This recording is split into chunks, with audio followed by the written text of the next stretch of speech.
ಅಡುಗೆ ಮಾಡೋಕ್ಕೆ ತುಂಬಾ ಬೇಜಾರಾದಾಗ ಅನ್ನ ಜೊತೆ ಏನಪ್ಪ ಮಾಡೋದು ಅನ್ನೋರು ಖಂಡಿತ ಈ ರೆಸಿಪಿನ ಟ್ರೈ ಮಾಡಿ. ಕೇವಲ 5 ನಿಮಿಷ ಇದ್ದರೆ ಸಾಕು, ನೀವು ಸಖತ್ ರುಚಿಯಾಗಿರುವಂತಹ ಒಂದು ಸಾಂಬಾರನ್ನು ಮಾಡ್ಕೊಳ್ಬೋದು. ಈ ಸಾಂಬಾರನ್ನು ಮಾಡಲಿಕ್ಕೆ ತರಕಾರಿ ಸೊಪ್ಪು ಏನೂ ಬೇಡ, ತುಂಬಾ ಸಿಂಪಲ್ ಆಗಿ ಕ್ವಿಕ್ ಆಗಿ ನೀವು ಇದನ್ನು ಮಾಡ್ಕೋಬೋದು.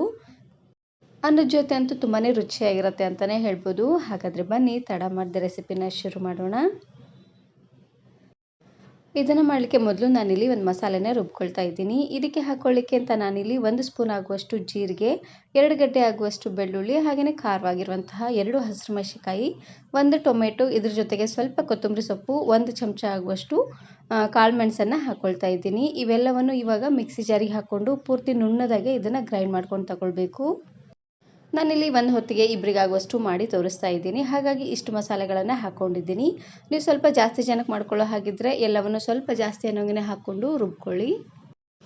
ನೋಡಿ, ಸ್ವಲ್ಪ ನೀರನ್ನು ಹಾಕ್ಕೊಂಡು ಈ ರೀತಿಯಾಗಿ ನುಣ್ಣದಾಗೆ ಇದನ್ನು ಗ್ರೈಂಡ್ ಮಾಡ್ಕೊಂಡು ತಗೊಳ್ಬೇಕು. ಇವಾಗ ನಾನಿಲ್ಲಿ ಇನ್ನೊಂದು ಪ್ಯಾನಿಗೆ ಸ್ವಲ್ಪ ಎಣ್ಣೆನ ಹಾಕ್ಕೊಳ್ತಾ ಇದ್ದೀನಿ. ಒಂದು 5-6 ಸ್ಪೂನ್ ಆಗುವಷ್ಟು ಎಣ್ಣೆನ ಹಾಕ್ಕೊಂಡ್ರೆ ಸಾಕಾಗುತ್ತೆ. ನಾನು ಇದೇ ರೀತಿ ಬಹಳಷ್ಟು ವೆರೈಟಿ ಆಗಿರುವಂತಹ ಸಾಂಬಾರ್ ರೆಸಿಪೀಸ್ನ ಅಪ್ಲೋಡ್ ಮಾಡಿದ್ದೀನಿ. ವಿಡಿಯೋ ನೋಡಿಲ್ಲ ಅಂದರೆ ಈ ವಿಡಿಯೋ ಕೊನೆಯಲ್ಲಿ ಹಾಕಿರ್ತೀನಿ, ನೋಡಿ ಚೆಕ್ ಮಾಡಿ. ಎಣ್ಣೆ ಸ್ವಲ್ಪ ಬಿಸಿ ಆಗ್ತಿದ್ದಂಗೆ ಇವಾಗ ನಾನಿಲ್ಲಿ 1 ಸ್ಪೂನ್ ಆಗುವಷ್ಟು ಜೀರಿಗೆ ಮತ್ತು ಸಾಸಿವೆ ಎರಡನ್ನೂ ಒಟ್ಟಿಗೆ ಹಾಕ್ಕೊಳ್ತಾ ಇದ್ದೀನಿ. ಹಾಗೆಯೇ ಇದರ ಜೊತೆಗೆ 1 ಎಸಳಾಗುವಷ್ಟು ಕರಿಬೇವು ಸೊಪ್ಪು. ಜೀರಿಗೆ ಸಾಸಿವೆ ಎಲ್ಲ ಚೆನ್ನಾಗಿ ಸಿಡಿದು ಕರಿಬೇವು ಸೊಪ್ಪು ಸ್ವಲ್ಪ ಫ್ರೈ ಆಗೋವರೆಗೂ ಇದನ್ನು ಫ್ರೈ ಮಾಡ್ಕೊಳ್ಬೇಕು. ಅದಾದಮೇಲೆ ಇವಾಗ ನಾನಿಲ್ಲಿ ರುಬ್ಬಿರುವಂತಹ ಮಸಾಲೆನ ಹಾಕ್ಕೊಳ್ತಾ ಇದ್ದೀನಿ.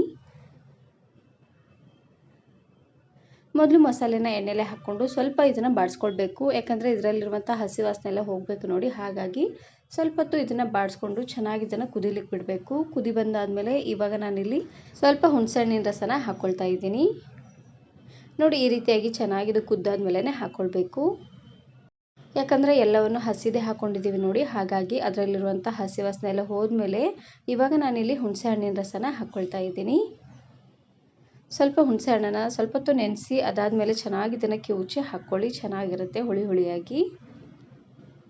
ಹುಣಸೆ ಹಣ್ಣಿನ ರಸನ ಹಾಕ್ಕೊಂಡಾದ್ಮೇಲೆ ಇದಕ್ಕೆ ನಾನಿಲ್ಲಿ 2 ಚಮಚ ಆಗುವಷ್ಟು ಅಚ್ಕಾರದ ಪುಡಿನ ಹಾಕ್ಕೊಳ್ತಾ ಇದ್ದೀನಿ. ರುಬ್ಬುವಾಗಲೇ 2 ಹಸಿರು ಮೆಣಸಿನಕಾಯಿನ ಹಾಕ್ಕೊಂಡಿದ್ದೀವಿ ನೋಡಿ. ಹಾಗಾಗಿ ನಾನಿಲ್ಲಿ 2 ಸ್ಪೂನ್ ಆಗುವಷ್ಟು ಅಚ್ಕಾರದ ಪುಡಿನ ಹಾಕ್ಕೊಳ್ತಾ ಇದ್ದೀನಿ. ಸಣ್ಣ ಸ್ಪೂನಲ್ಲಿ 2 ಸ್ಪೂನ್ ಆಗುವಷ್ಟು ಹಾಕ್ಕೊಂಡ್ರೆ ಸಾಕಾಗುತ್ತೆ. ಹಾಗೆಯೇ 1/4 ಸ್ಪೂನ್ ಆಗುವಷ್ಟು ಅರಶಿನ ಪುಡಿ, ರುಚಿಗೆ ತಕ್ಕಷ್ಟು ಉಪ್ಪು, ಇವೆಲ್ಲವನ್ನು ಹಾಕ್ಕೊಂಡು ಒಂದು ಸಾರ್ತಿ ಈ ರೀತಿಯಾಗಿ ಚೆನ್ನಾಗಿ ಇದನ್ನು ಮಿಕ್ಸ್ ಮಾಡ್ಕೊಂಡು ತಗೊಳ್ಳಿ.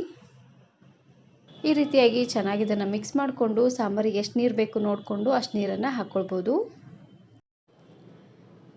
ಒಂದು ಸೈಡ್ ಅನ್ನ ಮಾಡಲಿಕ್ಕಿಟ್ಟು ಇನ್ನೊಂದು ಸೈಡು ಈ ರೀತಿಯಾಗಿ ಸಾಂಬಾರನ್ನು ಮಾಡ್ಕೊಳ್ಳಿ. ಕೇವಲ 5 ನಿಮಿಷದಲ್ಲಿ ಸಾಂಬಾರು ರೆಡಿಯಾಗಿ ಹೋಗಿಬಿಡುತ್ತೆ. ನಾನಿಲ್ಲಿ 1 ಗ್ಲಾಸ್ ಆಗುವಷ್ಟು ನೀರನ್ನು ಹಾಕ್ಕೊಂಡು ಚೆನ್ನಾಗಿ ಇದನ್ನು ಈ ರೀತಿಯಾಗಿ ಮಿಕ್ಸ್ ಮಾಡಿಕೊಂಡು ಕುದಿಸ್ಕೊಳ್ತಾ ಇದ್ದೀನಿ. ಸಾಂಬಾರನ್ನು ಉರಿನ ಪೂರ್ತಿಯಾಗಿ ಲೋ ಫ್ಲೇಮ್ನಲ್ಲೇ ಇಟ್ಟು ಕುದಿಸ್ಕೊಳ್ಬೇಕು. ನಾವು ಸಾಂಬಾರನ್ನು ಎಷ್ಟು ಚೆನ್ನಾಗಿ ಕುದಿಸ್ತೀವ ನೋಡಿ ಅಷ್ಟೇ ಟೇಸ್ಟಿಯಾಗಿ ಬರುತ್ತೆ ಅಂತಲೇ ಹೇಳ್ಬೋದು. ಲಾಸ್ಟಲ್ಲಿ ಸಣ್ಣದಾಗಿ ಕಟ್ ಮಾಡಿರುವಂತಹ ಕೊತ್ತಂಬರಿ ಸೊಪ್ಪನ್ನು ಹಾಕ್ಕೊಂಡು ಉರಿನ ಪೂರ್ತಿಯಾಗಿ ಮೀಡಿಯಮ್ ಫ್ಲೇಮ್ನಲ್ಲೇ ಇಟ್ಟು 1 ಕುದಿ ಬರೋವರೆಗೂ ಹಾಗೆ ಇದನ್ನು ಕುದಿಸ್ಕೊಂಡು ಅದಾದಮೇಲೆ ಲೋ ಫ್ಲೇಮ್ನಲ್ಲೇ ಇಟ್ಟು 1 ನಿಮಿಷವರೆಗೂ ಚೆನ್ನಾಗಿ ಇದನ್ನು ಕುದಿಸ್ಕೊಂಡ್ರೆ ಸಾಕಾಗುತ್ತೆ. ಪ್ಲೇಟನ್ನು ಅರ್ಧಕ್ಕೆ ಮುಚ್ಚಿ ಇದನ್ನು ಕುದಿಸ್ಕೊಳ್ಳಿ, ಇಲ್ಲಾಂದರೆ ಉಕ್ಕಿ ಚೆಲ್ಲೋಗ್ಬಿಡುತ್ತೆ.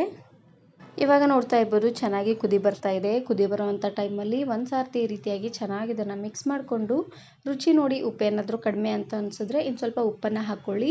ಹಾಗೆಯೇ ಹುಳಿ ಏನಾದರೂ ಸ್ವಲ್ಪ ಕಡಿಮೆ ಅಂತ ಅನಿಸಿದ್ರೆ ಇನ್ನು ಸ್ವಲ್ಪ ಹುಣಸೆ ಹಣ್ಣನ್ನು ಚೆನ್ನಾಗಿ ಕಿವುಚಿ ಅದರ ರಸನ ಹಾಕ್ಕೊಳ್ಳಿ. ಇವಾಗ ನಾನಿಲ್ಲಿ ಮತ್ತೆ ಮೇಲ್ಗಡೆ ಮುಚ್ಚಳನ ಮುಚ್ಚಿ ಇನ್ನೊಂದು 2 ನಿಮಿಷವರೆಗೂ ಚೆನ್ನಾಗಿ ಇದನ್ನು ಕುದಿಸ್ಕೊಳ್ತಾ ಇದ್ದೀನಿ. ಇವಾಗ ನೋಡ್ತಾ ಇರ್ಬೋದು 1-2 ನಿಮಿಷ ಆಗಿದೆ. ಸಾಂಬಾರು ಚೆನ್ನಾಗಿ ಕುದ್ದಿದೆ, ನೋಡ್ತಾ ಇದ್ರಲ್ವ. ಈ ರೀತಿಯಾಗಿ ಚೆನ್ನಾಗಿದು ಕುದ್ರೆ ಸಾಕಾಗುತ್ತೆ. ಇವಾಗ ನಾನಿಲ್ಲಿ ಗ್ಯಾಸನ್ನು ಆಫ್ ಮಾಡ್ಕೊಳ್ತಾ ಇದ್ದೀನಿ.